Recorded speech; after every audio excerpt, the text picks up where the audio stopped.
What is going on, guys? I am Miguel from UCGym.com, and today we're going to discuss when is the best time to stretch. Now we're going to talk about stretching your muscles specifically. Even though you can be stretching your tendons and ligaments at the same time, we're going to mostly focus on muscles. Now there are many debates on when you should stretch your muscles, whether it be before your workout, in your workout, like between sets, and after your workout. Now personally, I don't like stretching. I feel like it takes too much time so you can feel the actual stretch being effective, and I just want to hop right into the weights. I know a lot of people do that too, but recently I've been reading a book and it's been really enlightening me on how stretching really will help you. So a while back I wrote an article for UCGym, and I'll have a link where you can click and you can read the article yourself explaining the benefits of stretching. And even though I'm not necessarily practicing what I preach, I just figured I'd tell you why you should stretch. Now, stretching carries many benefits. When you stretch, you elongate your muscle fibers. Now, when you elongate your fibers, you're increasing their size, you're increasing their flexibility, their elasticity, you're increasing the blood flow, reducing the risk of injury, etc., etc. So you can see stretching will carry on many benefits that'll impact the results you make during your weight training. Now, stretching before, intra, or after workout is a debate that many people have varying opinions on. Jamie taught me that stretching in between your workouts is good because if you're just standing there in between sets, you're just cooling down. When you're stretching between sets, you're continuing the blood flow, you're working your muscles, keeping them alive or active in between your sets. Now, some scientists argue that when you're stretching, you're telling your muscles to elongate or to relax, and then when you're doing your weight training, you're actually making the muscles contract and shorten.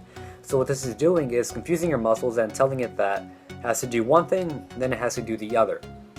One involves contracting with all the force it can, stimulating all the nerves from the central nervous system, and then when you finish your set and you want to stretch, you're relaxing all those nerves and you're elongating the tissues, and you're really not doing any good for your muscles other than confusing them and really just ruining your progress. So if you stretch before your workout, you warm up your muscles in a way that you could achieve through doing your standard warm-up sets as opposed to just doing a couple minutes stretching. Now you can get the same warm-up from doing a couple minutes stretching, the same you could do through doing a couple reps for a warm-up set with a certain exercise.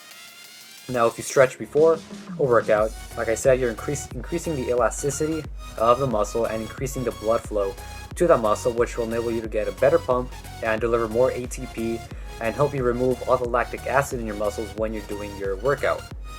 Now when you stretch before the workout, you do something that you can't really achieve through doing anything else.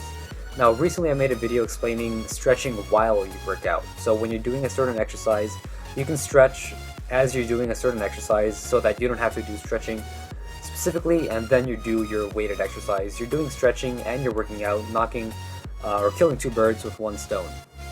Now, many scientists agree that stretching before and after your workout is the best way to go because you're releasing all the tension and all the pressure that you placed on your muscles and on your joints, and you're sort of relieving them of the stress that you just put them through for your workout. Now stretching before, you're preparing your muscles for the battle that you're about to commence with the weights and the muscle and so forth. So stretching before and after can prove to be beneficial because you are elongating the fibers, like I said, and increasing their size. Now, like I said, you're also increasing the blood flow. So an increased blood flow to your muscles means you get more glycogen delivery to your muscles, you get more protein delivery, and you get to remove more lactic acid more quickly, if that's the right way to say it. You remove lactic acid, which is pretty much what causes the soreness or the burning in your muscles. Now when you remove this, you recover faster, or you feel like you recover faster, and you're able to hit the gym and hit that muscle group again, ideally 48 hours after you did your previous workout. So you give your muscles pretty much the optimal amount of rest, and you feel great. You're reducing the soreness, you're delivering more nutrients to your muscles, and just like I said, you feel a lot better. Now recently, like starting a couple days ago, I started stretching my legs. Now, my upper body, it's pretty flexible. I don't really need much stretching for it, but my legs are very tight. My hips are tight. I have really bad flexibility. So I'm trying to do maybe 10 to 15 minutes of stretching a day in order to help with my flexibility for my hamstrings. Because when you're more flexible, you're able to get a better range of motion when you're doing an exercise. Now, a range of motion enables you to stretch the muscles during your exercise or your set, and you're able to contract it with a greater force and yield better results in the long run. So just wanted to, tell you that stretching is optimally done before and after your workout. Now, like I said, you can also do the other method, which I did in a video, which you can click here to watch or here, and it explains that when you're doing one exercise, the antagonistic muscles are stretching at the same time. Now, when you're stretching them, the only way to get them to fully stretch is if you fully contract that opposite muscle. So the only way you're going to stretch your tricep during a bicep exercise is if you fully contract the bicep by doing full flexion and full supination of the wrist or forearm.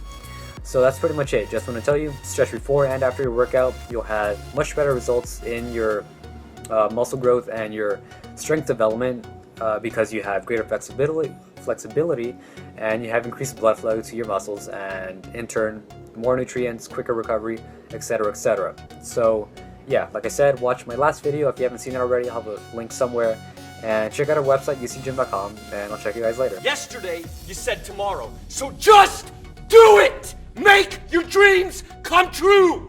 Just do it!